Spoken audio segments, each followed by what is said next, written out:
Breaker Crunchers, welcome to issue 132 of Couch Crunchers, where we are rebranding into the MCU Disney Plus Rewatch podcast. Rewatch isn't even the right word. I bungled my introduction. I didn't practice it enough, I guess. We are the Disney Plus MCU cancel Max podcast. Crunchers. Cancel Max Crunchers. Yeah, you should. You should cancel me. I'm not that great. We are excited to be here tonight. With me is the always interjecting Sam's Town. That's right. And I never have anything to say unless you're already talking. And I am Max. Lance has the runs, so he's not here.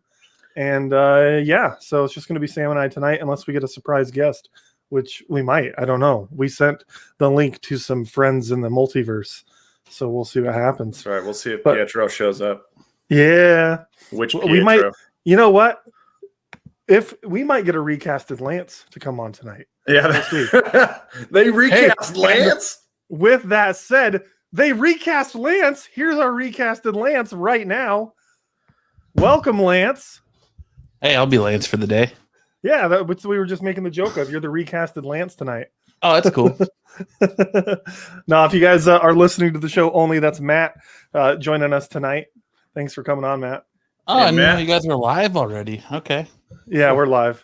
People start on time on this show, huh? Yep, decided to start on time, which we usually do. Sam and I were making a joke that sometimes, you got to relieve yourself before the show when you know you're going to be sitting here for a couple hours. And I was late a few weeks for that exact reason, but they still started without me. So, yeah, Max got a little too wrapped up in his pregame. That's why I sit on a 5-gallon pickle bucket. Go. I hear a girl in the background saying, "Why are you making gross jokes?" Gross jokes? That's life. Those are stories of life. Right? Stories about being a man. You wouldn't understand. Well, I'm excited tonight to get into our main topic, which is going to be WandaVision. But until then, we're going to talk about what we've been up to. We haven't had Matt on the show in a long time, so let's hear from you first, Matt. What have you been watching, reading? Anything you want to highlight for us? Not really, man. It's been I think I'm like everyone else. It's kind of quiet and everything's reruns or on break because of COVID and or the big scary. The most recent thing I watched, the hard one. Little Things, the movie you guys reviewed last week. I thought it was pretty good. Yeah, I enjoyed it. Why don't you give us the 15-second review? I mean, I like the suspense between Jared Leto and Denzel and Rami Malek, but I kind of felt like the ending was lackluster. They spent this whole time looking for this killer that they had the wrong guy the entire time, and you're just like, oh, well, that feels very unfinished. And it just ends. So yeah. So the thing that we decided was it really wasn't a murder mystery at all, but you didn't realize that until the final act. Yeah, it was really a movie about dealing or coping with guilt. That's what it was really about. And so you're watching it for 90 minutes thinking it's a murder mystery, and then in the last 10 minutes they switch it on you. That and Ted Lasso. If you're not watching Ted Lasso on Apple TV, I don't know what you're doing with yourself. Okay, so I really want to. Lance has told me to watch it. I've seen previews for it and want to watch it. And then earlier this week, in my job, I meet with my clients virtually a lot of the time, and one of the ones that I meet with often, we like to talk about TV shows we're watching before we get into business, and that's literally what my one of my customers recommended to me this week. She's like, "Okay, here's what I'm recommending this week: Ted Lasso. Watch it." And good. It's definitely on the list. I need to do that. Cool, man. Well, I get it. There's not like a lot new out. It's funny. I Lance on the podcast last week was saying, yeah, there's really nothing to watch, which is bull because there's like thousands upon thousands of things to watch. But we're so spoiled in today's day and age. We're like, yeah, I've got 10 different subscription services, but there's nothing new I care about. So there's nothing to watch.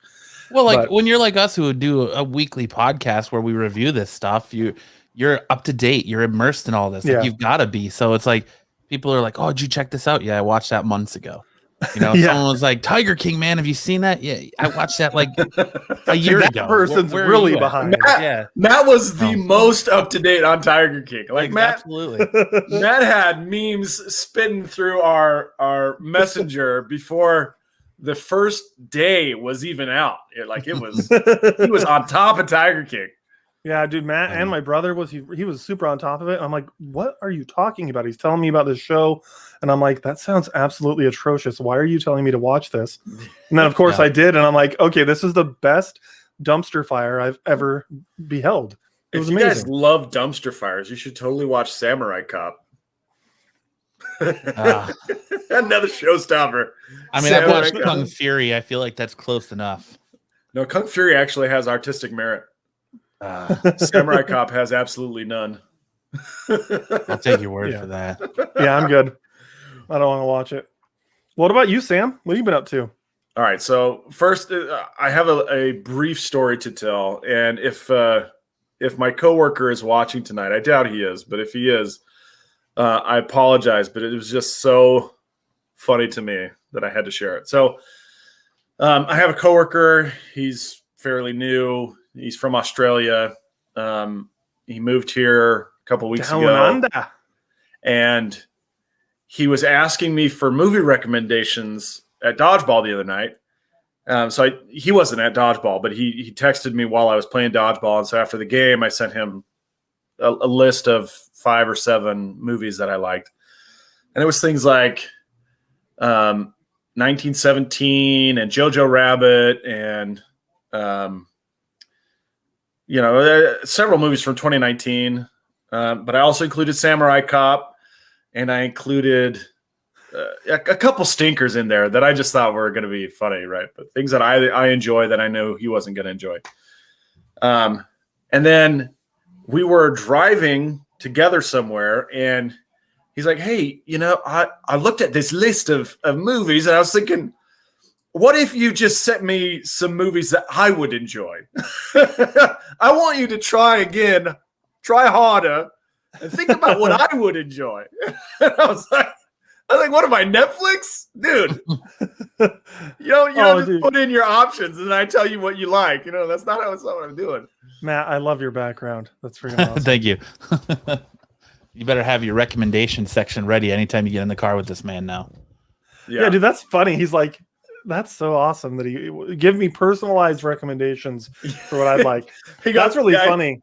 He's like, I'm going to tell you like some movies that I like, and then could you just give me recommendations? And I'm like I'm freaking Netflix. He's like, I'm going to rate these movies, and then you tell me what I should watch. Well, hold on. Let us take a shot at it. What did he tell you that he likes? The True History of the Kelly Gang. Never heard of that.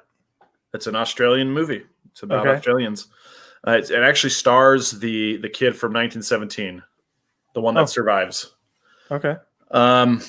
He also it was just a bunch of stuff that I had never watched or never even heard of, really, honestly. That's funny. Yeah, well then I would tell him to watch The Glitch on Netflix. The Glitch. Yep. I think that's Australian. It might be no, I think it is Australian. I don't know. I haven't heard of that one. I say it might be from New Zealand, but I'm pretty sure it's Australian.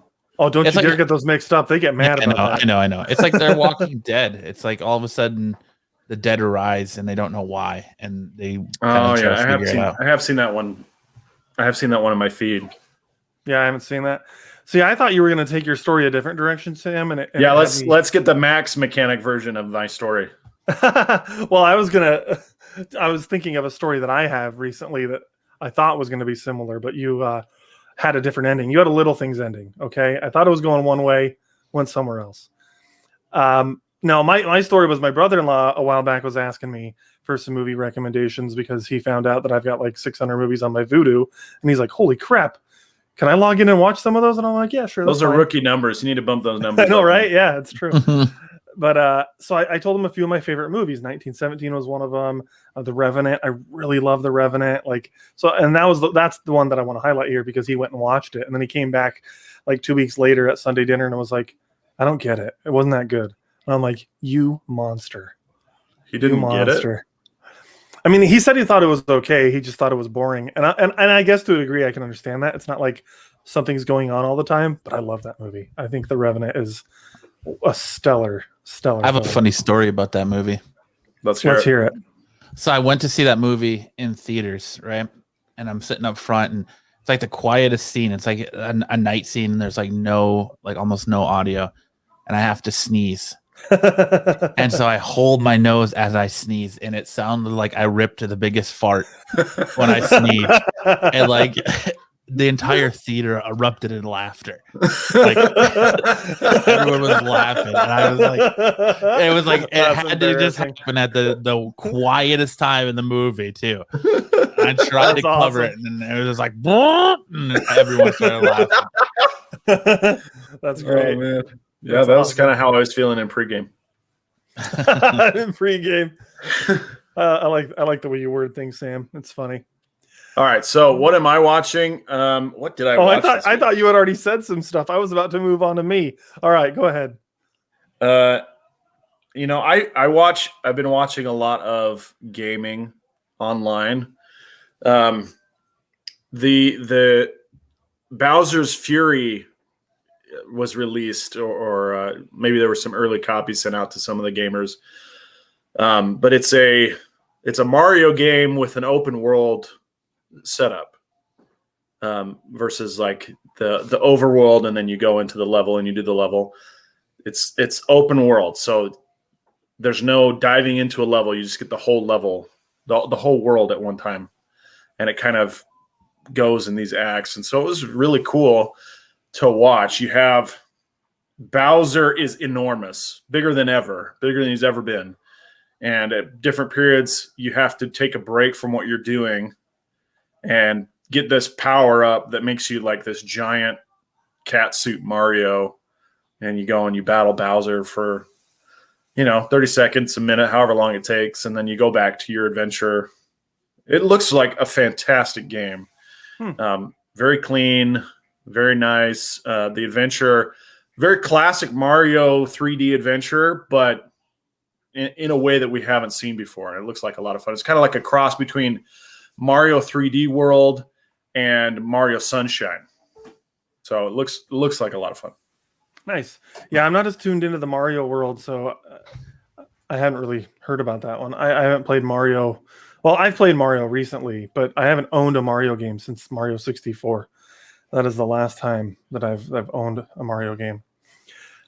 But that sounds like fun. Sounds pretty cool, the growing big and fighting Bowser thing.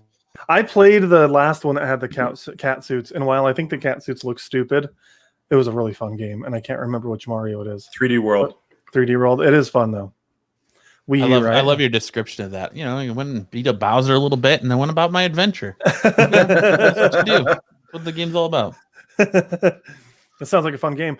Well, I have been gaming as usual, and so that's been fun. I think, I don't know if you've been listening to the show or not, Matt, but I recently upgraded my PC. It's pretty good these days, so I've been having some fun playing on my PC, and so I've been playing the Tomb Raider games, and this week I finished Rise of the Tomb Raider, and then I started Shadow of the Tomb Raider, and I still to this day don't really understand why people like hate that game, Shadow of the Tomb Raider. I mean, like, I get why it's not as loved as Rise, but I don't understand why people hate it. Did you play that one, Matt? I don't believe so. No. No. All right. Well, then you can't really comment on it as much because you didn't play it. But like, it has less combat than Rise, and so I get that like it's a little bit less exciting. But the world is gorgeous. The gameplay is fun. The puzzles are, I think, even better than Rise. I do miss fighting people. That's part of the fun, is mowing people down with a machine gun or a bow or things like that. But anyway, so that's kind of what I've been up to is gaming and having fun there. And then I'm still watching Orphan Black. I feel like I'm taking it really slow. I like it. It's just it's a slow burn. I'm on season 3. I think I've been watching it for about a month, which in the days of streaming, only being in season 3 after a month is crazy. But it is a good show. Anyway, that's really all I've been up to. It's not that exciting. Not a lot going on as far as I'm concerned. Your sister's asking what I have against Mario, Sam. I have nothing against Mario. I like Mario. I just I haven't owned a Nintendo console since the N64. Max Not hating. Max only plays games that are in high def, and Nintendo has just barely cracked high def. I do. You know what? I'll be honest. I am a little bit of a snob. I've realized that I like to play like the AAA big pretty games, and I'm less inclined to play like the smaller indie ones, which is too bad because I know a lot of those are really good. Now that I have Xbox Game Pass, I have been going and like trying to play some of those smaller ones that are like maybe not as graphically pretty, but they're fun. And Yeah. I want to make sure I do that more because you are right.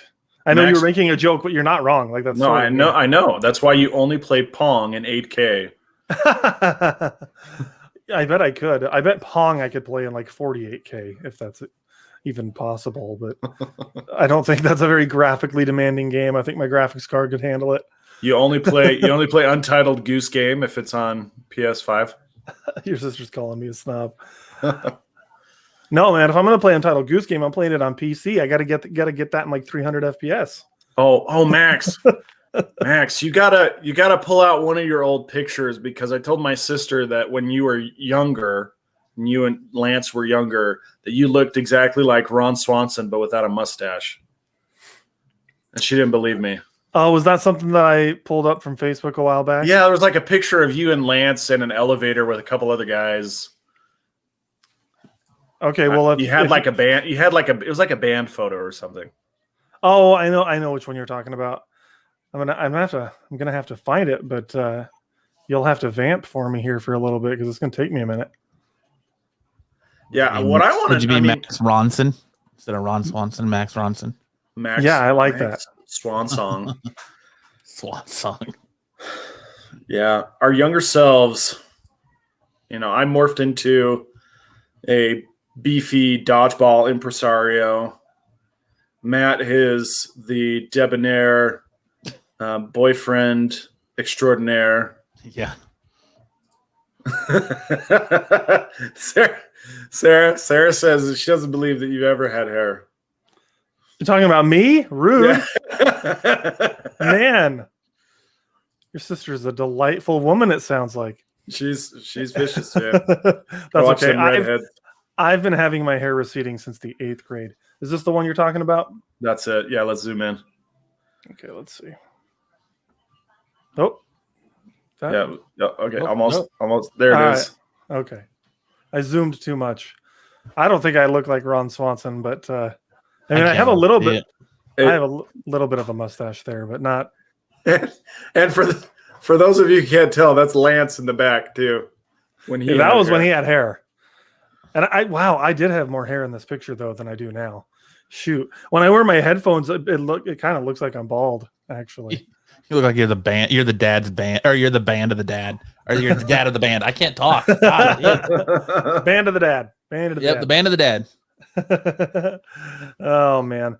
Well, you know what? Speaking of dads who are sometimes bad, let's talk about WandaVision. Which is not the greatest segue because I don't think Vision's a bad dad at all, but he does abandon his kids on Halloween. So you tell me.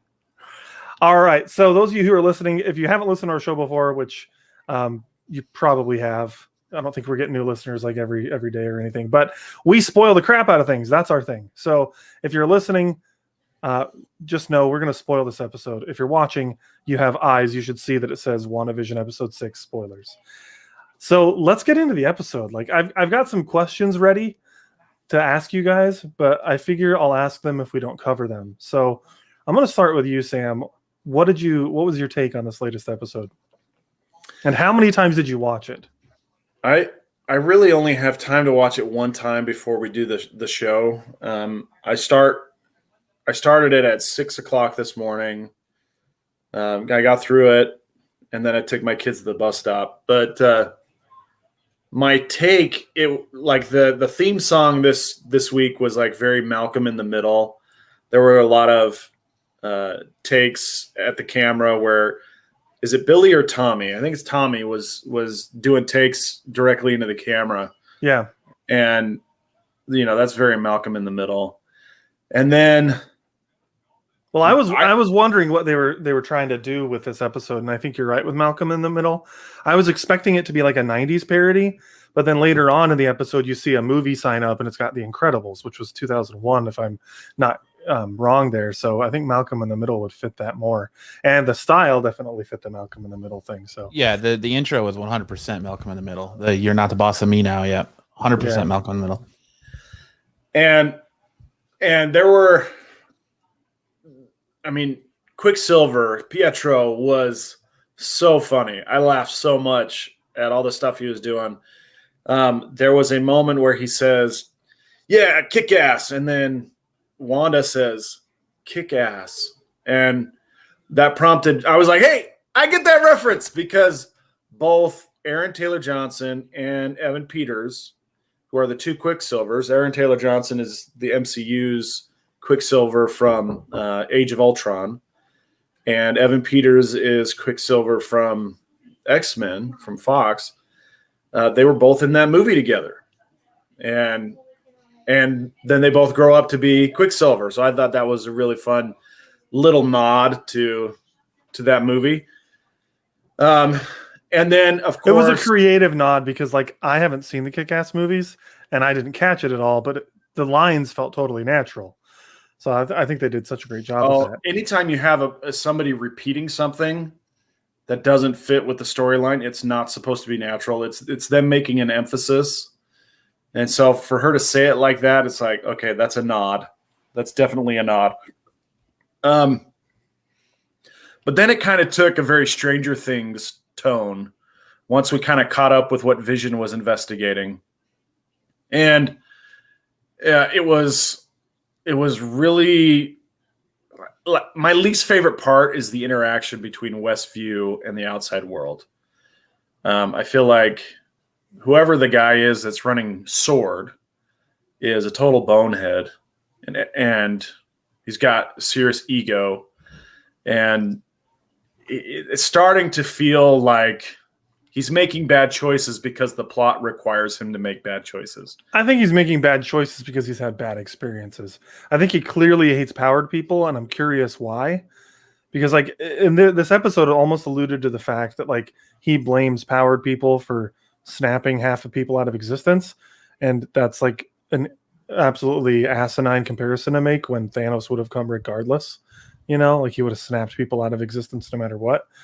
It would have been easier for him to do without the Avengers, but that's what I took from it, is that he hates powered people, and that's why he acts like an idiot. I think he's a bad dude because he's got bad intentions. I think that's possible too. I think he's got something up his sleeve that might blow everybody's mind. Well, that's an interesting take. That's an interesting take. I don't think they're trying to play it that way in the show. I think they're trying to play it as he feels threatened, he feels scared, and so he's behaving erratically. But whether he feels threatened because of his authority or his ego, or he's really scared for the people in his troops, you know, his soldiers, it's hard to say at this point. I think he 100% has every intention of trying to resurrect Ultron. Really? Yep. Because when Darcy is searching through his computer, she said that there's a firewall protecting something there that he doesn't want people to see. And SWORD is their weapons. So he's got a vested interest in Vision. And what was Vision? Vision is made up of Ultron plus Tony plus Jarvis. So I think he's totally trying to resurrect some form of Ultron. That's an interesting take. I think that'd be cool. That's an interesting take. When this show had been, the synopsis had kind of been pitched, I kind of thought of it as Wanda teaming up with Ultron to resurrect Vision, which I thought would have been an interesting kind of odd couple with a dire mission.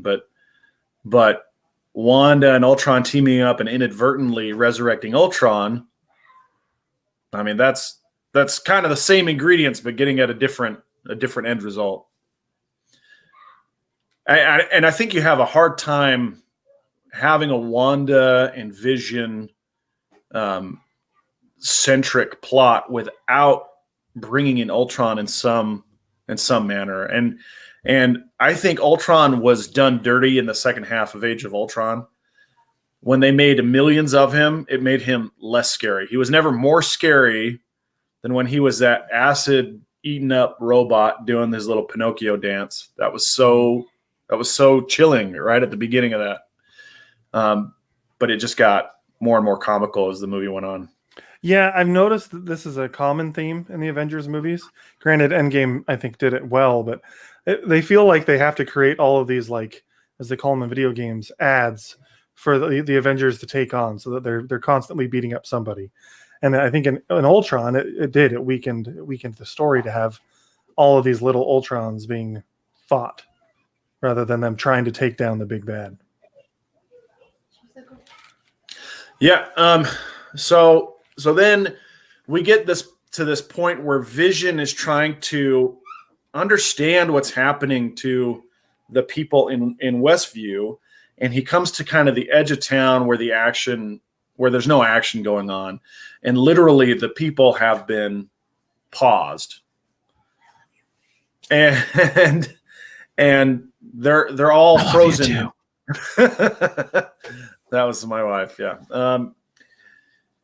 They're all frozen, and Vision's trying to figure out what's going on. And us as viewers, we understand what's going on. It's because they're not part of the main action. So they don't know what's going on, or they're not necessary to be part of the action. So they're all frozen, or Wanda has frozen them, or maybe she's just not thinking about them. And so she's not consciously moving them as part of the set. Yeah, I took it as like, unless she's around, they're not needed. Like, it's where she's at is where the action is happening. She's not there, so the town isn't important at that part. And so we have this interesting interaction between Vision and Agnes. Now, early we had this kind of theory that Agnes is actually short for Agatha Harkness, who is a classic Wanda Maximoff villain or antagonist.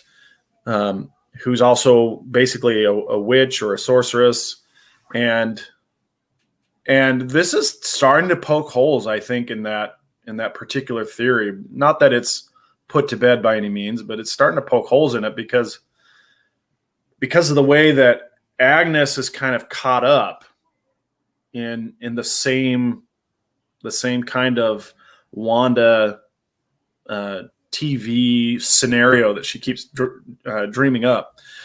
And then Vision, he taps her on her forehead, and that allows her to speak. And then what she says is like it's really weird.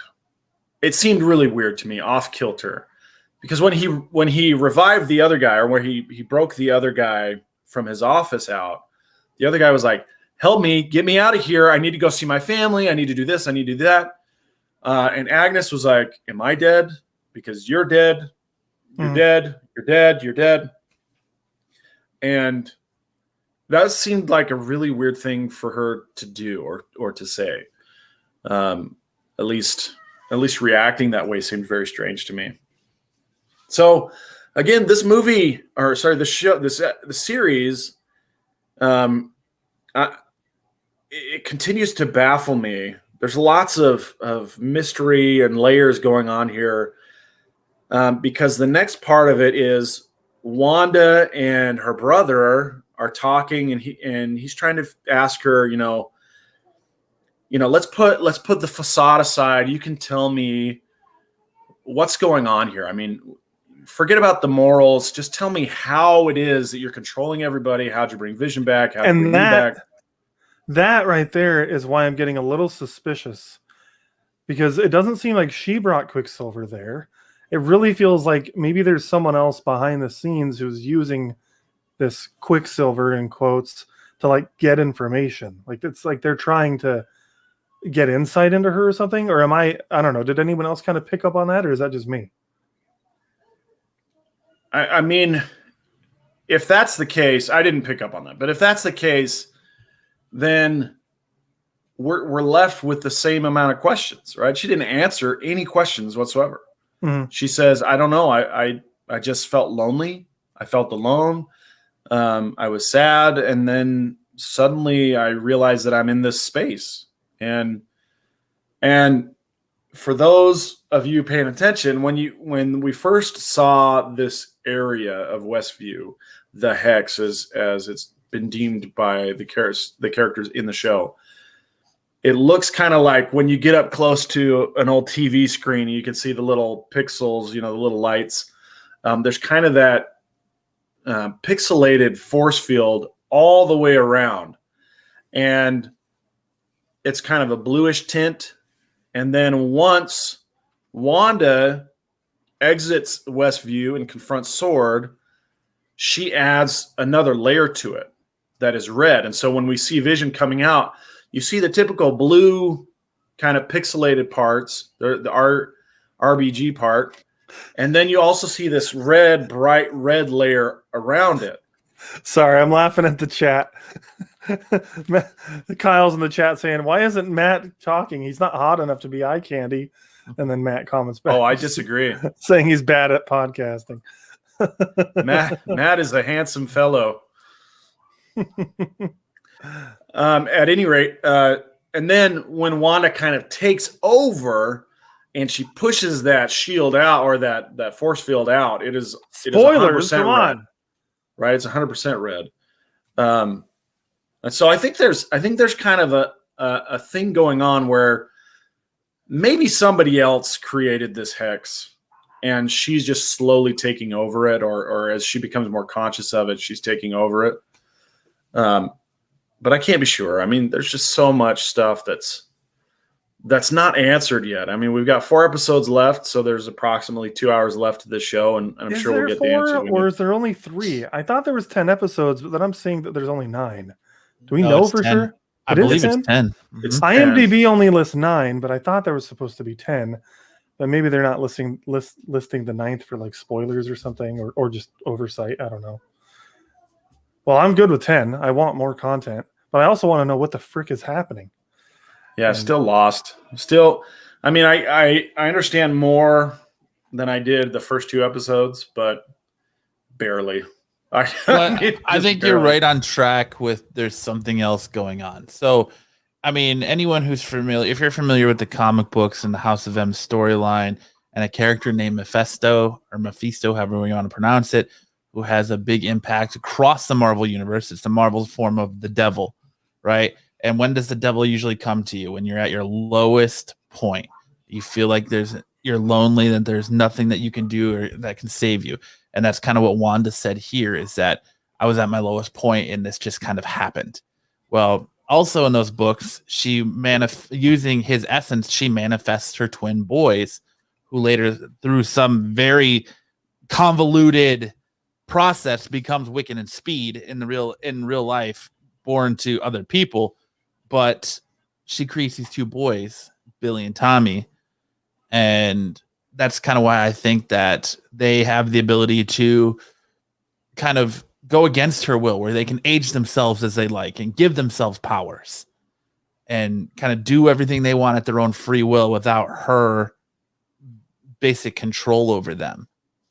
So I definitely think there's been a lot of hints to him in it, like Agatha telling her at the like devil's meeting, in the detail. The devil's in the detail. Yep. And that's not the only place he is. And there's just been subtle comments made throughout this set. And she always refers to her husband, but you've never seen him. Ralph. And I think that's who she's trying to resurrect, Mephisto. And I think that's what's going to happen, is Mephisto is going to come back the second to last episode.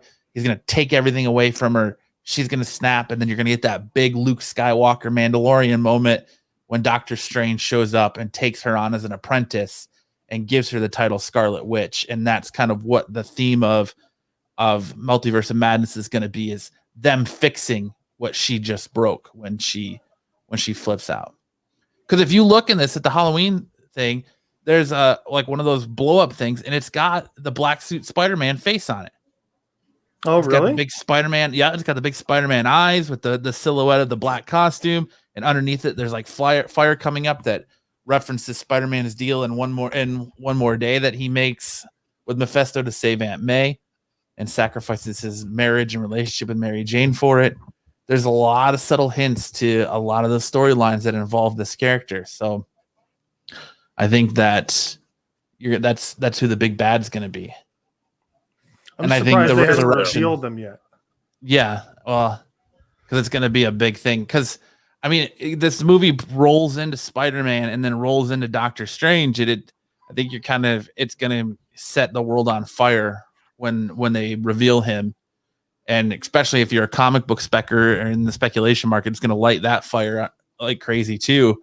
Once they reveal him, and then everyone's going to go, crazy for this stuff. So I think they're slow burning it. Yeah, and you very well may be right. So then, do you think that, let's say they reveal it's Mephisto, will they beat Mephisto? Because I would imagine no, and that maybe Doctor Strange. That's going to be the main villain in that movie instead. What do you think? Yeah. Or is it going to be like the new Thanos, and it'll take 10 yeyears? No, it's going to. I mean, they've already said that the events of WandaVision spill over into Spider-Man, and then Multiverse of Madness, Doctor Strange. So I think he's going to be here. He's going to be here to the villain of Doctor. Do you think he'll be the villain of Doctor Strange, and that's when they take him down? Mm-hmm. I mean, that makes sense. I mean, Dormammu is a pretty big villain, and that's who they had in Doctor Strange. Doctor Strange is freaking powerful, so it makes sense for him to take on the devil. But I think the one thing with Pietro is everyone's like, oh, well, this is the multiverse crossing over. And I thought that last week too. But after this week, I honestly think it's just that old sitcom trope of recasting somebody. Like they just recast the character and move on with their lives like nothing's changed. But he's not really recast, right? Well, I mean, in the MCU he is. Well, it's a recast of the character Pietro in the MCU because it's not the dude, it's not Kick-Ass anymore. Yeah, so and that's what people kept assuming that like, oh, this is the same Quicksilver from the X-Men, and I'm like, you guys are assuming, we don't know that. And I'm not sure that that's the case either, but I do think there's like significance to the recasting. I mean, there's got to be a reason that they chose that actor, Evan Peters, who happens to be the same character in the Fox's universe. But I don't know. I'm just kind of curious to see what the payoff is. I don't know that he's Quicksilver from X-Men. He's seeming to not be, but I am curious to see why they changed his face, because they acknowledge it within the show that, oh, this is a recast. Typically, like, okay, so I watched The Last Man Standing, which is a funny sitcom, Yeah, I do too. They've recast Mandy, they've recast Kyle, they've recast a lot of characters, and they typically don't even say anything. They acknowledge it in a joke. And when they recast War Machine, they also acknowledged it in Iron Man 2. Right at the beginning, you have Tony stand up during the Senate hearing, and Rhodes comes in, and Tony's like, "Oh my gosh, I wasn't expecting you." He goes, "I get it. It's me. I'm here. Let's move on." And that was it. That was all the talk of the recast. Yeah, and that's fine. I don't mind nods, but I'm saying, like, this show, they're talking about him looking different. Like, they're making a big deal out of it, more so than a nod or a joke in Last Man Standing. Yeah, and I think that's intentional. I think that's what I mean. But he's got all of the same memories as the MCU Pedro. He remembers being shot up by Ultron, or being shot up and dying in the streets. He makes comment to that. Like, yeah, he makes comment to all the past childhood events with them. Like, yes, but one of those Wanda says, "That's not how I remember it," and so that's like why, like, something's off, and I'm excited to find out more as to why. And I'm really annoyed. I feel like I should have like a pencil and paper in front of me or something, because I was just thinking about something else to bring up as we were talking, and I forgot. But oh well, it might come back up to my brain again here in the near future. I read somewhere talking about the Pietro recast. I read somewhere they called that the $71.4 billion cameo, referring to the sale price of Fox to Disney, that it cost $71.4 billion in order for them to have Fox's Pietro, Fox's Quicksilver on this MCU show. Do they even call him Pietro in Fox, though? I thought they called him Peter. Like, anyway, I know that's irrelevant, but I don't think. I mean, I think Evan Peters' Quicksilver being in this is really cool. Like we talked about last week, I don't think that's the big cameo that Elizabeth Olsen was referring to. I think it could be Doctor Strange, or she didn't say cameo. She said there's going to be another Luke Skywalker moment. Very well, maybe Doctor Strange, which would be awesome. I still kind of want it to be Magneto, but I think that's a long shot. I think your better bet is Reed Richards from Fantastic Four. That'd be cool too, for two reasons. Thank you for bringing that up. So Monica in last episode, maybe the episode before, talked about a contact in the like space engineering or whatever. I'm like, ooh, that could be Reed Richards. That's definitely possible. That would be awesome. And then this week, Darcy emailed somebody, and correct me guys if I'm wrong, it looked like she was emailing Rhodey. It said James Woods, but I thought his name was James Woods Rhodey. Or am I totally wrong there? No, his last name is Rhodes. Rhodes, sorry, but like I thought he was like James Woods Rhodes. Or is that not right at all? I don't know. I don't know that I've ever known that, or that anybody's ever known that. Because I just thought it was interesting that they had the name up. It was like james.woods.gov is who she was emailing, all of the information to. Because it looks like, because she said she was staying behind because there was one more code to crack. And what if it was James Woo? Was it James Woo? Jimmy Woo? I'd have to go back and look. It's possible. I didn't pause it. I just kind of saw it for a moment. That could be. It could be that it was Jimmy Woo, and I'm overthinking this. Well, I mean, less exciting. She makes a comment that her contact is going to meet him in an hour and over the hill. So there's 2 hours, there's like 2 hours left if you split up the last couple episodes. What if as they get over the hill, John Krasinski's standing there as Reed Richards? Oh my gosh, that'd be so cool. Nerdgasm to the extreme. Because wasn't he teasing that he was at Marvel doing stuff and in talks with them for something? I don't recall, but I know he originally tried out to be Captain America and he was going to do it until Chris Evans got the part. But I think he's been a fan favorite for so long for that character. I mean, I think the first time I heard it, I wasn't on board with it, but the more I think about it, I'm like, I just love John Krasinski. I think that I just want to see him in the MCU, and Reed Richards is a big deal and a character that'll stick around for a long time. So yeah, man, give me John Krasinski in a role for 10 years. He can be the new, Tony Stark basically in the MCU or whatever, the charismatic nerd essentially. So I think that'd be cool. I really hope it's Reed Richards. When I saw someone online say that after last week's episode, it got me real giddy. I'm looking forward to that. If it's true, we'll see. Yeah. I mean, how many astrophysicists are there out there in the MCU, Yeah, exactly. And I mean, I don't read the comics as much as you, Matt. So like, that's why I'm really glad you're on. Cause like we can lean on your comic book knowledge. Not that like you're so tuned in and you're an encyclopedia that can say, here's all the astrophysicists that I know of in the comics. It's not, but you might have had some insight there that we didn't have. But I think Reed Richards makes a lot of sense. Wasn't Sue Storm an astrophysicist too, or was it only like after her and Reed Richards? Like, I think she was. Together? I believe she was also, and then also Victor Von Doom. They're all kind of those like running buddies. So I mean, it could be any one of those, but she kind of makes reference to it being a man. So I'm assuming it's gonna be Reed Richards. It'd be cool if it was Doom. I'd be okay if it was Doom too. If it was Victor Von Doom, like that'd be cool also. Yeah, I was just thinking that could be cool if it was Doom, and maybe we get him as a good guy for a while and see his transition into evil, and then we get to see a cool Doctor Doom. But either way, I'd be happy. I think any of these theories are really, really cool. But I think their release at their stockholders meeting or shareholders meeting of the Fantastic Four wasn't an accident. Like they're dropping those seeds already. Yeah.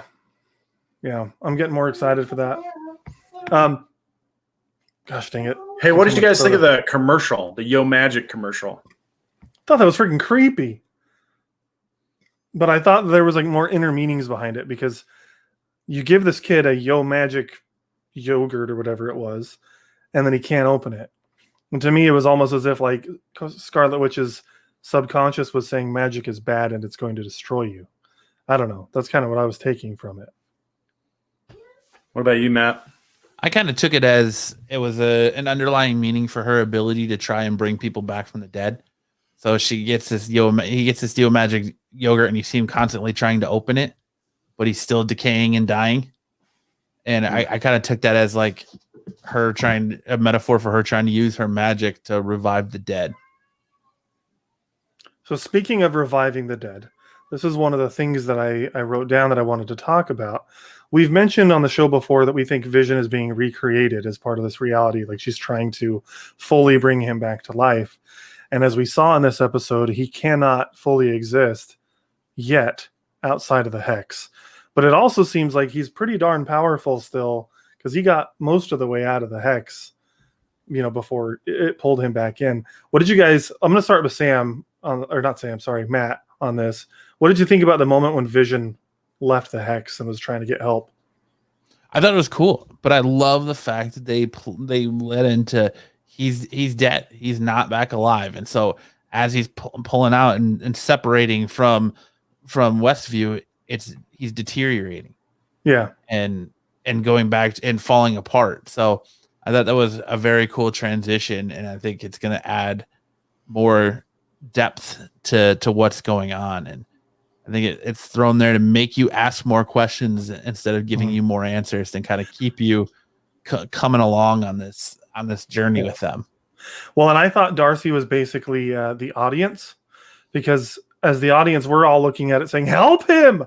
Yeah. Let's get this guy back. And, we're helpless as an audience. We're just watching. And Darcy kind of got to be like our stand-in for that, where she's saying, help him. And they freaking handcuff her to the car and arrest her, which was pretty messed up. I'm just like, I'm sitting here and they're just watching Vision be torn apart, and they probably couldn't have done anything to help him anyway. But I'm just like, you guys aren't doing anything. You're not even trying to make this right. Which again is also another thing we learned this episode, that I cannot think of his name, but the director's sword was tracking Vision and was able to see all of this and knows way more than he was letting on to people, which is another one of those times where I look and I say, man, compartmentalization of data can be so frustrating within the real world. And now we're watching it unfold in a fictional world. Like, gosh dang it, why can't you share information to help make things better? Granted, it's making the television show better, I think, because it's giving us more suspense and more to learn. But it just it had a real life parallel to me of, you don't tell people things because you don't think that they should have the information, when the reality is they could probably do good things with the information if you would trust them, and la-di-da-di-da. Well, but why that brings my thought process about the Ultron thing is, why has he got such an interest in Vision? Why did Sword have Vision in the first place when he didn't want to be used as a weapon? And they're the sentient weapons division. Why did he get so upset at Monica Rambeau when she kind of spoke up? Why is he hiding Monica Rambeau's blood work? That shows that she's apparently got powers now. And why is all this stuff going on? Why is he hiding all of this if he doesn't have ulterior motives? There's something ulterior motive wise that he wants with Vision. That's why he's tracking him. Yeah, you're starting to make a lot of sense to me. Yeah, it's funny. I wrote down, I think, 7 or 8 questions that I wanted to ask you guys, and I'm only down to 2 because we've just naturally have talked through most of them. Well, okay, so when he goes through that force field around the hex, that's when I noticed, okay, there's really 2 layers of this force field, and he got through the first layer without a problem. And from the inside of the hex, you only see the kind of pixelated layer. But when he got out of that pixelated layer, then he had the Scarlet Witch, or the red layer that he had to get through. And that was the part that was kind of pulling him back. At least that's what it looked like to me. It was like an extension of Wanda saying, no, you can't get away from me. Who do you think you are? You're not going anywhere, and sucking him back in. And it didn't look like he was decaying on his own. It looked like the red energy from Scarlet Witch was pulling him back one piece at a time. I mean, that's what I took. It was pulling him back into the hex one piece at a time, for sure. I don't know. I think he should just broke through and just dropped dead right there. Just right. Just boom. No screaming for help, nothing. Just full on Weekend at Bernie's. Yep. I'm excited to see the blowback next Friday, and it sucks that we have to wait a week, because what's going to happen? I mean, I'm sure he's not dead. The fact that she made the whole thing bigger was to save him. He's now saved, but we didn't see what happened after that. So is he going to remember that he saw the outside world? I expect yes, because he hasn't seemed like he's been totally under her control like everybody else. But I'm curious to see what happens next week with him now knowing he's dead, with him going into the outside world and seeing it, and all of this stuff. But the other thing I wanted to talk about is, they made the whole circle bigger, and Darcy got caught up in it. So now Darcy's inside of the hex. When she leaves the hex, is she also going to have powers, we think? That's a good question. I don't know. That's a great question. It seems like they would have to make her into somebody who's already an existing hero, right? And they're not like creating new heroes in the MCU, right? They're using all their existing Marvel heroes. Yeah, they haven't created anybody new yet. So, I mean, it's just a matter of who she's going to play.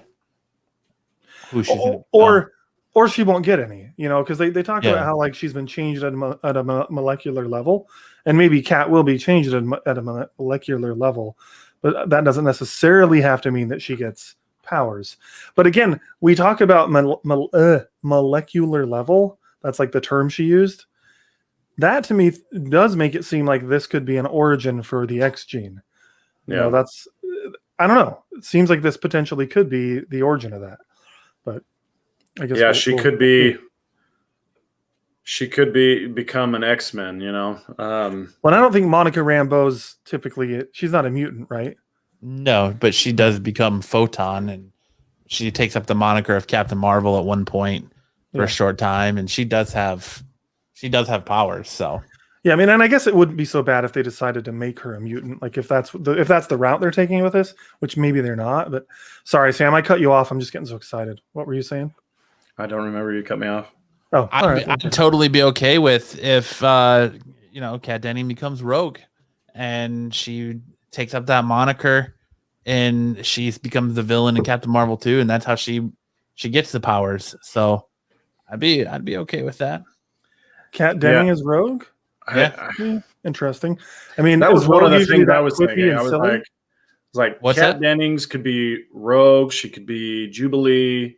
She could be the gal Cat, who the actual Cat who goes Shadow to the Cat. walls. Yeah, Kitty Pryde. Yeah, but none of them are named Darcy. Yeah, but you could probably get around that. Say that Darcy's her middle name and her first name is something else or whatever. But I was asking, is Rogue ever like quippy like that? Because Darcy's so witty and quippy. Oh yeah, she is. Okay. Mm-hmm. And there's been a lot of talk that Rogue is going to be the main bad guy in Captain Marvel 2, because right now in the MCU, she's so powerful. They have to have someone that depowers her. And that's kind of what she does in the comic book. That's how Rogue gets her powers in the comics. Yeah. She absorbs Captain Marvel's abilities. So they've got, like I said, they've got to have somebody that can depower her in the MCU and still make her look not weak, but not as overpowered, Yeah. No, I think that'd be really cool if it was Rogue. Or like if Rogue at least played some kind of a role, because I mean, I don't want to think of Rogue as a villain. Rogue's one of my favorite X-Men. I always enjoyed her. She started out as a villain though, so that's true. So did Hulk. I mean, yeah, you're right. So I think I asked all my questions. The last thing I had on here was 3 episodes are left, but it's actually 4. What do we expect for the future? But I think we actually already covered that. What else did you guys want to talk about on this episode? So speaking of Captain Marvel 2, there was a casting announcement or a casting rumor going around that they have cast a villain. I'm not saying she's the villain, but they cast a villain in Captain Marvel 2. And I think that was either yesterday or today that came out. Zawe Ashton. It's not someone I'm familiar with. Earlier today, if I believe. Yeah, I'm not familiar with that actress. Some brand new, cutting edge, ripped from the headlines. We're talking about Rogue being part of it. Is there a possibility that this gal Zawe Ashton is going to be Rogue and not Kat Dennings? I mean, yeah, it's possible. I was saying Kat Dennings. It'd be cool if it was her, and I think she could do the role. But it could be her, but I just don't see her being Rogue. Like I just don't see she doesn't really having that Rogue type. Yeah. She doesn't Honestly, have like the action hero vibe to it, you know. well, neither does Kat Dennings, in my opinion. I had never heard of this actress, but we are I'm talking told. about Kat Dennings. I thought you were talking about Zawe Ashton. No, we're talking about Kat Dennings. Oh, sorry, guys. Yeah, well, I mean, I don't even see her really being that big of. I don't really see her being Rogue either. Like, I don't either, but I can see her as Rogue more than I can see Kat Dennings as Rogue. I'm curious to see what her character ends up being, though. I'm also curious to see if Captain Marvel 2 is going to be better than Captain Marvel 1. But I do hope 9.8, man. That's 9.8. It doesn't get much better than 9.8. That's where the joke originated. Yeah, dude, Captain Marvel was it's not bad. I think we always talk crap about it. I don't think it's a bad movie. It's just could have been better. By MCU standards, it's a bad movie. Yeah. Yes, you're right. By other standards, it's okay. By DC standards, it's a phenomenal movie. Speaking of that, what do you guys think of the Jared Leto's Joker's reimaging? Yeah, I think. Oh yeah, cool. Was that you that posted that, Max, this week? Mm-hmm. Yeah. I think it looks really cool. I'm stoked. It looks like it's going to be during the nightmare sequence. That's going to be a lot longer this time around. I always liked Jared. I love Jared Leto as an actor. I thought his performance as Joker was good. It was just, I feel like the direction and the writing was the problem. So I'm stoked. And the look, I think the look was awful in Suicide Squad. So yeah, dude, this look looks cool. I think Jared Leto's really talented. I like Zack Snyder's directing style. So I'm amped. Yeah, I think the weakness of the way they used Joker in Suicide Squad is that there was never any tension, right? It's not Jared Leto's portrayal. It's the fact that the direction of the movie didn't put any chill in your bones, right? He wasn't scary. He was just weird. And he also had Harley Quinn's boyfriend. Yeah, and he also had zero effect on the story. He had like 7 to 10 minutes of screen time, and he had the same amount of impact on the story as Batman, who had about 30 seconds of screen time. Yeah, I mean, like, he got in the way, but it didn't really derail the story. Well, he took Harley Quinn away for like 5 minutes of screen time, and then she found her way back to everybody. Yeah, but we didn't see her leave him, right? And there wasn't like a conversation where he's in the present timeline, trying to talk Harley out of going to join up with her team. Well, he did. He came during the middle of their mission and tried to take her away in a helicopter. Yeah, the helicopter scene, right? But then how does she get away from him? We didn't see it. They blow the helicopter up and she falls out. Oh yeah, that's right. Yeah. But what I'm saying is there's not like a conversation. There's no decisions that have to be made. Yeah. He's not moving things forward really. He's kind of just a distraction. He has as much impact on the story as Batman did. Yeah, I'm agreeing with you. I'm saying he gets more screen time and he's really just like used as someone who's in the way. And so hopefully like the thing about the Joker is that think about the first time you saw Joker in 1989 Batman, right? That scene where he shows up in the boardroom with the makeup on his face and he's talking to all the board members, and you can tell he's got this rage just beneath the surface. And then he shakes the guy's hand with the electric buzzer and electrocutes the guy, fries him to death, right? And it was like, here's a psycho who murders people with a smile on his face, giggling the whole time. And it lent itself to this incredible tension, this kind of terror every time Joker was on screen. And then he's talking to his henchman and he grabs him by the shoulders and he starts rubbing his shoulders. And he's like, "You are my number one guy." Right. And it's just, you're like, oh my gosh, is he going to kill this guy? Is he going to make out with him? And you didn't know, you had no idea.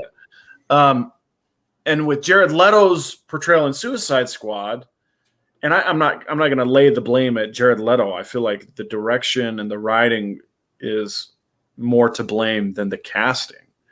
I think that's always been the DC movies' problems, is they spend so much time getting the perfect cast that they forget to get the perfect director or the perfect screenwriter. And so in Suicide Squad, it's like the only scene that they tried to do something like that is when he's talking to Common and he's like, "Hey, you like my woman?" And he's like, I'm not gonna touch your woman." He's like, "Have my woman," hunga.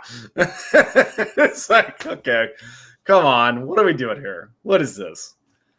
It was just so silly. So hopefully, what I'm hoping is we get some of that really juicy Joker style tension where you don't know if he's going to pat you on the back or he's going to kill you. But the juicy part is stretching out that uncertainty. You got to really let that uncertainty kind of linger as long as possible. And that's what you like to see from a Joker. Yeah. So what did you think, Matt? I love it. I love the redesign. I'm so glad that they got rid of the stupid damage tattoos and all the ha tattoos. I love the look where he's like in a hospital gown or straight jacket. I love it almost looks like Joaquin Phoenix's Joker, like he's smeared the blood across his mouth. Like it looks really good.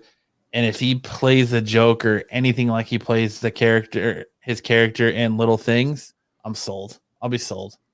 Can you imagine, since we know this is rated R, if like in the nightmare scene, Joker just brutally murders somebody or something, like how freaking cool that could be. I don't know. I think it's going to be a pretty light R, so that may not be a thing, but they can still brutally murder someone without a ton of blood, I guess. But dude, I'm with you. I think it looks really cool. I'm really excited for it. I don't think it's going to be enough to save the Snyder cut, but I think it'll be a cool addition. Yeah, I'm excited for 4 hours worth of Snyder cut. Well, hey, we're getting into Fab or Flub territory, which is fine, but I want to get the ticker up if that's what we're going to move to. So, was there anything else with WandaVision that we wanted to talk about, or do you guys want to just go ahead and give ratings? You're the boss man. You tell us where you're ready to go. Well, that's what I'm asking you guys. If there's something else you guys want to talk about, then we can. If not, then let's just go to ratings. I laughed a lot. I thought Pietro was very funny. All right. I did cool. All right. Well, let's start with Matt then. Matt, what would you rate this out of 5 out of 7 Ottomans? Do our normal rating. A perfect 5 out of 7. I gotta go 4 couch cushions. I thought it was a really good episode. They've been getting better as the show goes on, week after week after week. I felt like this was the best one. I felt like last week got a lot of play because of the big reveal at the end, but I think this was actually a better episode and I had more fun with it. So I'm going to give it 4. Cool. I'll go Samuel? next. Yeah, I'm with Matt. I have been giving them the first few I gave 3s. The last couple I gave 4s. This has been my favorite one. I think it's taken it up a notch. Pietro was just so charming. He was so funny, and there was a lot going on. There's a lot of interesting things going on. A lot of times you say, well, there's a lot going on here. There's too much going on. I feel like they've really hit the intrigue button with Pietro. I thought he was really, really good.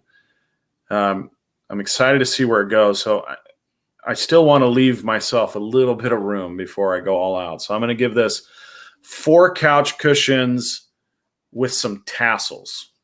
Okay, with some tassels. All right, I'm landing at a 4 out of 5 couch cushions on this one. It was really good. It was really good. I can't put my finger on it necessarily, but the last 2 episodes I liked better. And last episode especially, it was my favorite one so far. This episode is great. It moved the plot along a lot. There were a lot of great reveals. Something about it just didn't bump it up higher for me, but 4 out of 5 is still a really good rating. So I loved it. One thing I did forget to mention as we were chatting through is how Pietro talked about her dead husband, and he's dead already. He can't be more dead, and she blew him away. So I'm really interested to see next week what happens with that. Did she blow him away to where he's not going to come back? I really hope not, because I want to see more Evan Peters. But I guess we'll see next Friday. All right, cool. That's going to do it for the WandaVision thing. Let's. I don't know if you guys have anything for Fab or Flub, but I gotta hide the WandaVision thing first. But I know we talked about Joker and his reveal, which I think looks pretty cool. Earlier today, I don't know if you guys saw it. I didn't get to look at it super deep, but Zack Snyder did reveal a few more images of Darkseid and some other characters. Did you guys see any of that stuff? Just briefly. Yeah. I don't necessarily love this culture lately of doing teases for teases, because that's essentially what it was. He did like a 10-second or 15-second trailer teasing us that there's going to be another trailer in like 2 days. But of course, it's been a slow news week, I guess. So I mean, I got excited about it. Yeah, I think when they do that, it's because they're as excited as we are about their projects, you know. And he's been working on this one for a long, long time. And maybe something that's kind of ironic is what's been going on with Joss Whedon while we've been waiting for the Snyder Cut, you know? Yeah, dude, he's getting all sorts of bad press. Well, yeah, I mean, I don't know if any of it's deserved, but it's just a fascinating kind of irony that while the Snyder Cut, he's like, hey, you know, don't look at Joss Whedon, look at what we're doing with the Snyder Cut and look at all this great stuff. But I also did see the Darkseid just kind of real briefly from like a tweet. It looked decent, looked pretty good to me. It looked like they were adding a lot of details, but the thing that I question, you know, they redid, I want to say Beowulf, but that's not his name. What's the guy from Steppenwolf? Steppenwolf. They redid his design and they added more like porcupine spines to him, right? That's true. A lot more. Yeah, a lot more. But does that improve the character? Is that an improvement in his design? Makes him scarier looking. Kind of. But at the same time, it kind of gives him more of a punkish appearance to me. Yeah, but I just imagine if I'm Aquaman going to punch this guy, it's pretty intimidating to poke someone that's covered in knives. I don't know. Yeah, I get it, but at the same time, like, you don't need a ton of little knives to be threatening. Yeah. Joker never has a ton of knives. He just has that tension, right? And for someone to be imposing, they don't need a ton of little details, little spikes. Mm-hmm. You know, are you more scared by a T-Rex or by a Velociraptor because of the detail, right? I don't know if like the little spikes and the little texture details are going to make the characters more compelling. That's really what I'm concerned about. That's my concern. Yeah, I don't know. I think it can help though. I mean, the CGI was terrible in the first one on Steppenwolf. That's part of the issue. I think the art direction on him was pretty bad. Again, an issue. And then some of the writing wasn't great in the way it was shot. So we'll see. I mean, I think that the improved look helps, but obviously this movie is going to be 2 hours longer-ish than the original. So hopefully we get more on Steppenwolf to make his character better. Because in the original Justice League, he's kind of made to look like a kind of a wimp at the end of the day. Like, he was pretty powerful against the Justice League, but as soon as Superman shows up, the guy can't even do anything. He can't hold any ground. It just made the climax pretty uninteresting. Oh, yay, Superman's here, and now there's no conflict. Nothing is difficult anymore. Yeah, my problem with him as a character in the original Justice League release is that no one has any connection to him. He shows up. He's basically like, dude, where's my mother box? And dude, where's my mother box? I like that. and like, no one really has any connection to him. So there's not the threat, the tension, like, it just wasn't there for me. I don't know if anybody thought he was a good villain the way that they wrote him, but I feel like he should have some connection to these people that we're rooting for beyond, you know, oh gosh, he's big, he's scary, he's a big, strong guy, and he's here to destroy Earth. Well, Okay, but what does that do for our story? We know that you guys are going to save the planet, but what is it going to cost you along the way? Yeah. And there's really nothing like that. I hope that they do a different resurrection scene in the Snyder cut. I've talked about. I'm sure they are. But the resurrection we've got black suit Superman this time. It's gonna be so different. The resurrection scene in the original theatrical release was trash. Like Zack Snyder had set up a completely different resurrection scene in Batman v Superman, and then we get a Frankenstein resurrection, which was trash. It was total garbage. So that's another thing I got my fingers crossed as far as the Snyder cut. Yeah. Matt, any thoughts on that? I don't have any. I have no hopes for the Snyder cut whatsoever. I just think, dude, it was a movie that was done years ago. I'm sorry that you stepped away because of a tragedy. That sucks, but the movie was made, and I think you lose the right to call it a Snyder cut when, one, now it's going to be 4 hours. 2, you're getting to reshoot and add stuff that wasn't originally going to be there. At what point does this just not become Zack Snyder's Justice League? Why are you going to call this a Snyder cut of the same movie? Because it doesn't sound like it's going to be the same movie. Let's call it the Snyder Mulligan. You had the time to sit there and listen to fans go, well, that was stupid. The Joker was stupid. This is stupid. That's stupid. And then you're going to come out and be like, my cut, we're changing the Joker. No, you don't like those tattoos? They're gone. We're changing all of this. Yeah. Ray Fisher wants to complain about stuff that happened to him with Joss Whedon and being Cyborg and take shots at DC. He's gone. We don't need him anymore. You won't see him anymore. It's just like you get all these changes that on a director's cut of the movie. Look, you got the director's cut of Superman 2, the Donner cut. It's a better cut of the movie, but it's not that different. This is definitely a different thing because usually a director's cut comes out with the Blu-ray. It was just the kind of thing that they needed to cut it down for time or pacing, and so they released something for theaters. And then you get, with Lord of the Rings, you get an extra hour. But this was all footage that was shot originally. It was kind of what Peter Jackson wanted to do in the first place, or whatever director does their cut. You're right. This is very different.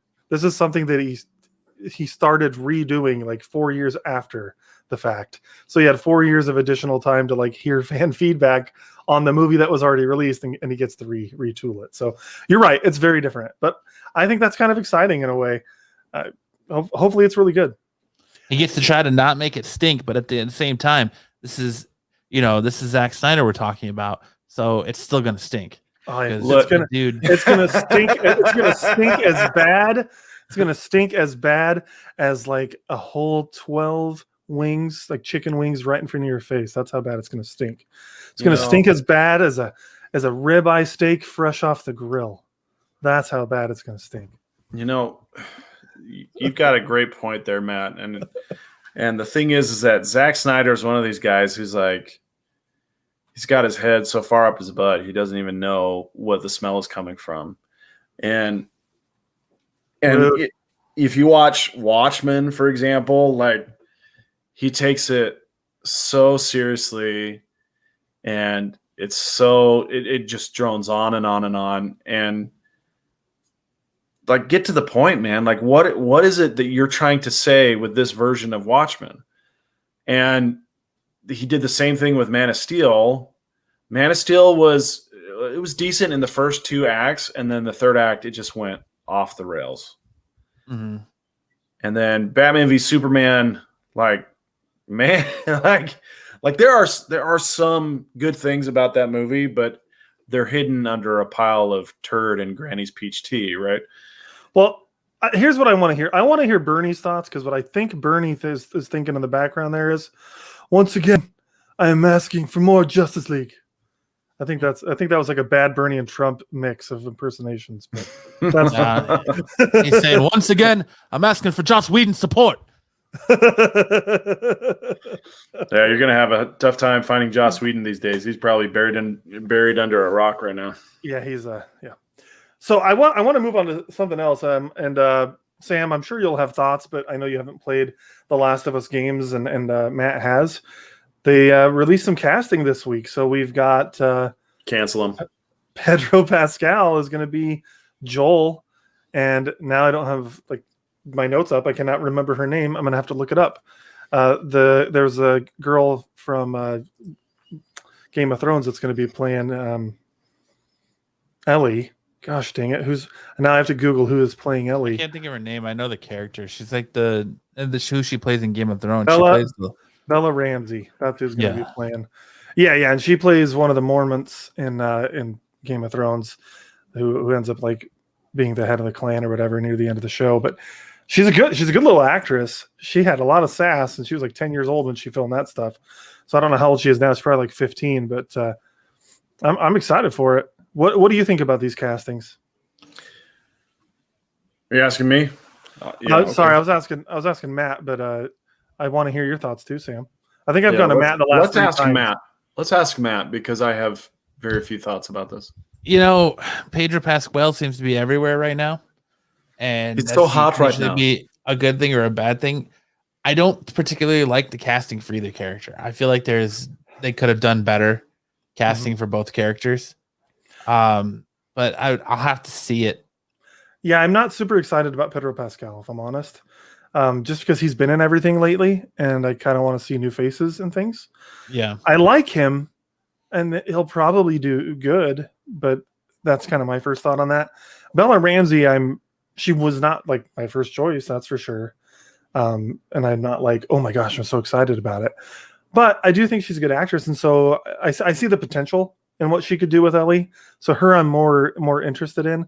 It's the Pedro Pascal casting that I'm like, I mean, I hope it's good, but like, how good is he going to do? Or are they going to totally change the character? Because I like the character from the video games, and he's very much this like kind of somber Texas, Southern guy. And Pedro Pascal could probably do that. Like, I know I've seen him do like Texas accents and stuff, but I don't know. I don't know that I've seen him do a Joel type character before. Yeah. So although Din Djarin's pretty somber. So what I'm gathering is that you guys think that the casting is good, but it could be better. Well done. Yes. I think Nathan Fillion was a better choice for Joel than Pedro Pascal. I liked the Hugh Jackman casting, but I didn't think it was going to happen. No. I think that would have been pretty bad, though, man. Yeah, it would have. But I think it would have been good too. But you kind of got that. It's called Logan. It's true. That's true. That's actually very true. It's like Last of Us without the zombies, and with superpowers. And really, The Last of Us, you could strip away the zombies, and it would still be a pretty compelling story. At least the first one. I know you didn't like the second one as much, Matt. But I hated the second one. Yeah, I know. Anyway, so you don't have very many thoughts on this, Sam. But is there anything you want to add? I haven't played either of the Last of Us games. I have watched some people play them, and for the most part, I think I'm not really keen on the zombie genre as a whole. There are a few zombie titles that I like Shaun of the Dead, but for the most part, I just it's not something that really lights my fire. I can only think of two zombie show things that I like, and that's The Last of Us and The Walking Dead. Otherwise, I'm not like super into zombie stuff. And I like those because of the human element. That's kind of my fear with this. I know that there's a lot of the human element in the relationship between Joe and Ellie and The Last of Us that'll drive it, but it's kind of like this show's coming out like 10 years too late, because it's like the zombie genre is kind of on its way out. And I think once The Walking Dead stops, it's probably going to be dead in the water. Like, I know The Walking Dead, they have all these plans for all these future spin-offs and all that stuff, but I think once the main show stops, the zombie genre is going to be dead in the water for a while. And I kind of wonder and worry different with it. Yeah, and I kind of wonder and worry how The Last of Us is going to be affected by that. We'll see. The Last of Us does have the advantage of their zombies are quite different than like your typical zombie. Yeah, and they've got clickers, and they've got different kinds, and they can run at you, and they can they're just different. So I do think that adds an advantage, but it is still essentially at the end of the day a zombie apocalypse thing. So I think you have a point. Was there any other news items that you saw this week you guys wanted to bring up? I mean, I don't know how much you want to get into it, but what about the Mandalorian stuff? What's your thoughts on that? I have a lot of thoughts, but I'm not sure if we should talk about it on the podcast. All I want to know is, do you think it was justified? No, heck no. You got to treat people. You should treat people the same, right? And the thing that really bugs me is there's a lot. We're getting Sam into it. There's a lot of evidence on one side where they've said the exact same things. They said the same things. They use the same references, same analogies, and there was no fallout. Pedro Pascal had a tweet that had a concentration camp photo of kids behind bars from 1944, and then in his tweet he said, "This is America in 2018," and it was kids behind bars in cages. But it turns out that photo that he had labeled 2018 was actually from Palestine in 2010. And so he's basically spreading fake news. Is there any fallout from that? No, there's no fallout from that. In fact, he's getting more jobs now than ever. And this is why and now we're getting into it, but that's why I was annoyed by it too, because I think both of the social media posts you just talked about and the one from Gina Carano are in poor taste. I think both of them are in poor taste, and I don't think anyone should have been fired for either. Yeah, so what it looks like is it's not just a political discrimination, but Gina Carano is a woman who did the same thing Pedro Pascal did as a man, and she was fired for it. That's gender discrimination, right? So Sam, the lawyer's getting into this. Well, my thing with this is like, it goes back to, this kind of connects to like Sonic the Hedgehog, and it goes back to the industry listening to its fans. This isn't the first time you've seen hashtag, canceled Gina, fire her from the Mandalorian. This isn't the first time the fans have called for her heads, and this is just the time that Disney chooses to listen. And for something that they've been accused of being tied to for years. Yeah. And this is very much Disney. No. They fired James Gunn and then they brought him back. Disney is very prone to cancel culture crap. Like, yeah, it's true, but I hate it. But should we sit idly by and say, "Oh, Disney, no, you'll figure it out"? I'm sure. No, here's my money, so I can go to Disney World, or let me go buy 7 more months of Disney Plus, or it's like we just kind of roll our eyes and go, "Oh, Disney," and then we just give them tons more money. And it's really frustrating to me to see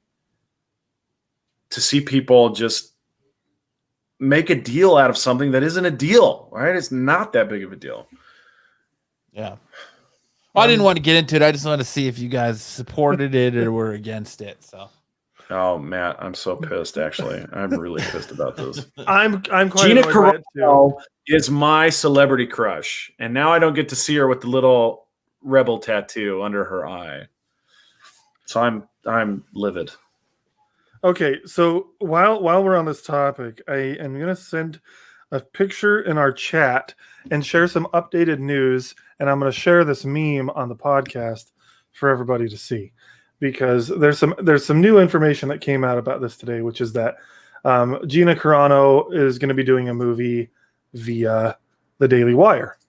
I don't know if you guys saw that today, but like, she's basically doing her own movie.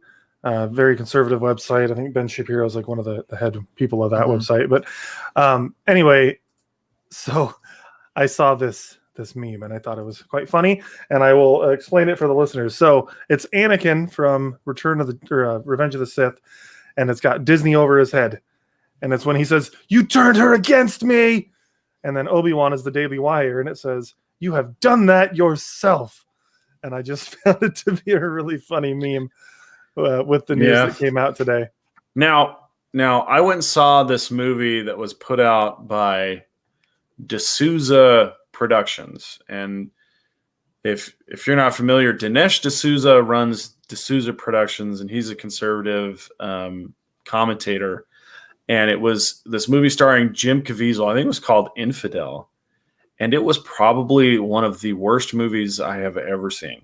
It was ridiculous. It was ridiculously bad. So hopefully whoever is running Daily Wire Productions has more money that they can hire better writers than Dinesh They D'Souza. probably don't, if we're honest. They probably don't, and it's probably going to be a bad movie, but I'm glad Gina has a job. That's the only thing I'm happy about with this. I like the site that came out, like The Onion, that says that Amy Schumer has been cast to play Gina Carano as Cara Dune in The Mandalorian. So don't even joke about that. Do not joke about that. I almost lost my lunch, man. Okay, so can we since we're on this topic, let's go a little deeper then. Okay, let's assume Disney doesn't backtrack on this, because right now, unfortunately, I don't see a lot of traction on rehire her like when James Gunn got fired. Let's say they don't bring her back. Do they recast the character, in your opinion, or should they get rid of the character? They just write her out. They have other characters, compelling female characters that they can lean on. I agree with you. What do you think, Matt? I don't know, because it seemed like like I said, I'll go back to the Investor Days announcement. There seemed that there was a couple shows that looked like she was going to be a big player in those shows. Yeah, the Rangers one, right? Yeah. And now it's kind of like, all right, well, we fired her, so it's back to the drawing board. And I guess it's good that they're doing it now when they can regroup versus later on. But I still. Yeah. Now I'm just wondering, because it's supposed to be about the Rangers of the New Republic, and my thought process was that they wanted to use a known character. Mm-hmm. But I think that they should, if they're not going to bring Gina Carano to do it, don't recast it. Sunset the character, write her out, whatever. But now they need. I think they need to write a new character that can now be in Rangers of the Republic or whatever. Because I think that show, ideally, it would be nice if there was a character we already knew. I think that would help people to be more interested in it. But I mean, I don't know. Jar Binks. Jar Jar Binks. So yeah, you could bring in like a Wedge. Actually, that'd be kind of cool. Bring Wedge in. He could be one of the Rangers of the New Republic. But I think they were wanting to go more like a female-led cast on it. So. Yeah, they're going to do to Cara Dune what they did to Aisha from Cobra Kai, which is they're going to one-liner out of the series. That's it. She's just gone.